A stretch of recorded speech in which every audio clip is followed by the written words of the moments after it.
Guys, ഇപ്പം നമ്മളിന്ന് കുറച്ച് ലബുബു കാർഡ് കാണിച്ചു തരാം. നമുക്ക് ഇത് ഇതാണ് ഒരു ലബുബു കാർഡ്. പിന്നെ എൻ്റെ ഇതൊരെണ്ണം,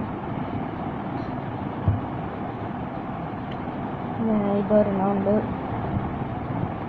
ഗൈസ്. പിന്നെ നിങ്ങൾക്ക് നറൂട്ടോ കാർഡ് കാണിക്കണമെന്നുണ്ടെങ്കിൽ നിങ്ങൾ കമൻറ്റ് ബോക്സിൽ പറഞ്ഞാൽ മതി. അല്ലെങ്കിൽ അടുത്ത വീഡിയോയിൽ ഞാൻ നറൂട്ടോ കാർഡ് കാണിക്കാം.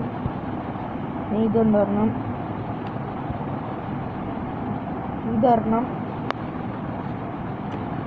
ഇതൊരെണ്ണം, ഇതൊരെണ്ണം, ഇതൊരെണ്ണം, ലാസ്റ്റ് വൺ. ഗൈസ്, നിങ്ങൾ ലബുബു കാർഡെല്ലാം കണ്ടല്ലോ. അപ്പോൾ നിങ്ങൾ അടുത്ത നറൂട്ടോ കാർഡ് കാണണമെങ്കിൽ നിങ്ങളൊന്ന് പറഞ്ഞാൽ മതി. എസ് എന്ന് പറഞ്ഞ് കമൻറ്റ് ചെയ്താൽ മതി. അപ്പോൾ ഞാൻ നറൂട്ടോ കാർഡ് കാണിക്കാം. ബൈ.